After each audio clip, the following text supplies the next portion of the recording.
उत्तर प्रदेश में कानून कितना मजबूत है ये बात तो बात की है, लेकिन अब कानून अपने हाथ में ही कानून को लेता नजर आ रहा है। इसका जीता जागता एग्जाम्पल चंदौली है। चलिए चर्चा को आगे बढ़ाते हैं। केंद्रीय राज्य मंत्री कौशल किशोर इस वक्त मेरे साथ मौजूद है, उनसे बात करते हैं। जिस तरीके से चंदौली का घटनाक्रम सामने आया है, गैंगस्टर को पकड़ने गई पुलिस ने उन्हीं की बेटियों के साथ मारपीट की है, जिसमें से एक की मौत हो गई है। क्या लगता है आपको कि वाकई में जैसे विपक्ष कह रहा है उस बात को मान लिया जाए कि उत्तर प्रदेश की पुलिस किसी के हाथों में नहीं रही? ये सभी पुलिसकर्मियों पर नहीं लागू होता है।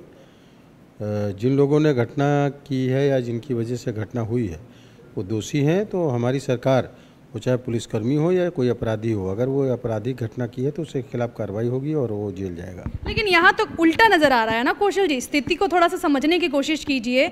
कर्फ्यू लग चुका है गाँव में और कानून पर ही सवाल उठाए जा रहे हैं कि वही यहाँ पर आरोपी है।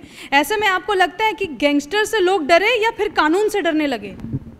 नहीं, कानून से किसी को डरने की ज़रूरत नहीं है। कानून से तो केवल अपराधी डरेंगे, वो चाहे पुलिसकर्मी ही क्यों ना हो। अगर कानून अपने हाथ में लेंगे तो उनके खिलाफ निश्चित तरीके से कार्रवाई होगी। और जिन पुलिसकर्मियों के द्वारा ये घटना अंजाम दी गई या हुई है, तो पुलिसकर्मी ही उन पुलिसकर्मियों को गिरफ्तार करेंगे, उनके खिलाफ कार्रवाई करेंगे। समाजवादी पार्टी के पेज पे एक ट्वीट आया है, उसमें इस बात की चर्चा की गई है कि अपराधी पुलिस है, रेपिस्ट पुलिस है, लूट करने वाली भी उत्तर प्रदेश की पुलिस है। आपको क्या लगता है कि प्रशासन का जो है वाकई में ही इस तरीके की चीज़ें करता नजर आ रहा है जिस तरीके से विपक्ष लगातार इस मामले को तूल दे रहे हैं? देखिए, विपक्ष जो है बातों को बढ़ा चढ़ा करके करता है। वो ये भी तो कह सकते थे कि जो भी दोषी पुलिसकर्मी है उनके खिलाफ कार्रवाई होनी चाहिए, किसी भी मामले में हो। सारी पुलिस को दोषी बता देना गलत है, इसलिए जो लोग दोषी हैं उनके खिलाफ कार्रवाई होगी। और विपक्ष को इस बात को समझना चाहिए। अगर वो गलत बयानी करेंगे तो निश्चित तरीके से जो है उन्हीं का संदेश गलत जाएगा। अलविदा की नमाज सड़कों पे नहीं पढ़ सकते, लाउडस्पीकर की आवाज़ को कम करना पड़ेगा। और ऐसे में अब एक नया मामला आ गया है, क्योंकि ईद भी है, परशुराम जयंती भी है, अक्षय तृतीया भी है। ऐसे में भी कई नियम और कड़े कर दिए गए हैं। तो क्या एक धर्म को लेकर बात हो रही है या वाकई में सर्वजन हिताय सर्वजन सुखाय की आप लोग बात करते हैं? देखिए, ये सुप्रीम कोर्ट का आदेश है कि ध्वनि प्रदूषण नहीं होना चाहिए, और इसलिए निश्चित तरीके से सभी, चाहे मंदिर हो या मस्जिद, कहीं से भी लाउड स्पीकर उतरने चाहिए। और सभी जगह के उतर भी रहे हैं और कुछ जगह की आवाज़ भी धीमी की जा रही है। तो विपक्ष अगर ये इस तरह का ब्लेम लगाता है वो गलत लगाता है। और मैं समझ रहा हूँ कि नमाज पढ़ना किसी को मना नहीं किया गया, लेकिन उससे आवागमन भी अवरुद्ध ना हो, इस बात का भी ध्यान रखना। आप इस बात से कितना तारुफ रखते हैं जिस तरीके से आप ही की पार्टी के नेता कई बड़े बयान देते हैं, जिसमें संगम लाल गुप्ता का भी मैं यहाँ पे जिक्र करूंगी, प्रतापगढ़ से सांसद भी, उनका साफ कहना है मदरसों में अनुदान नहीं दिया जाना चाहिए, वहाँ से आतंकी पैदा होते हैं और पार्टी एक नेतृत्व पे चलती है, वो है हिंदुत्व की राजनीति।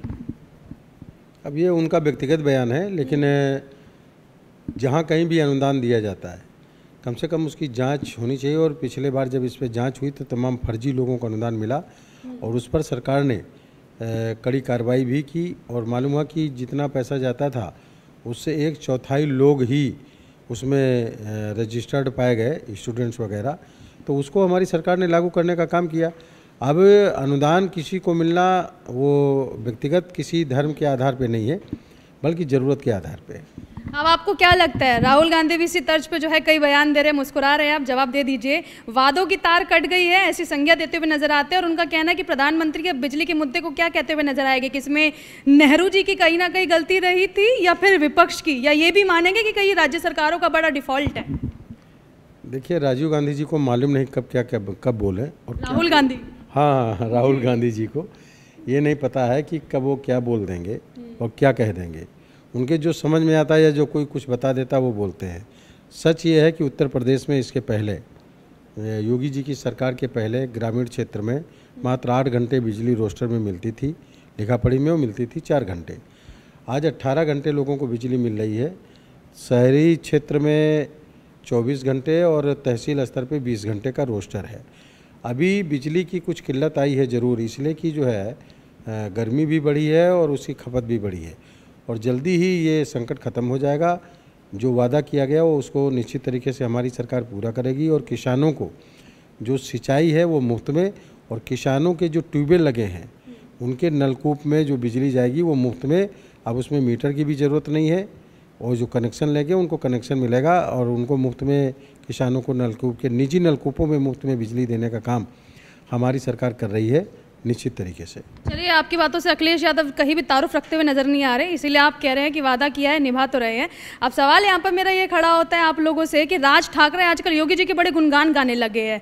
आपको क्या लगता है कि उद्धव जी के सगे नहीं रहे लेकिन योगी जी के सगे होते हुए नजर आ रहे राज ठाकरे? नहीं, अब ये देखिए उनका व्यक्तिगत मत है। अब वो योगी जी की बात, उनके किए गए काम, उनको राज ठाकरे जी को जो अच्छे लग रहे हैं उनके गुणगान गा रहे हैं। उद्धव जी के जो अच्छे नहीं लग रहे हैं इसलिए उनके गुणगान नहीं गा रहे हैं। तो मेरी समझ में उनकी वैचारिक विचारधारा बहुत पहले ही उनसे उद्धव जी से अलग हुई थी, तभी उन्होंने मन से अपना राजनीतिक दल बनाने का काम किया।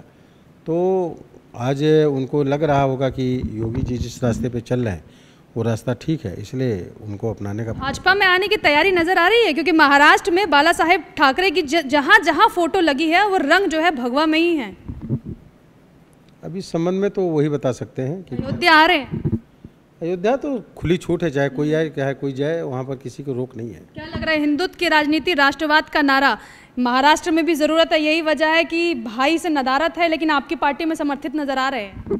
देखिए, हिंदुस्तान की बात करना राष्ट्रवाद है और उसमें जो इसीलिए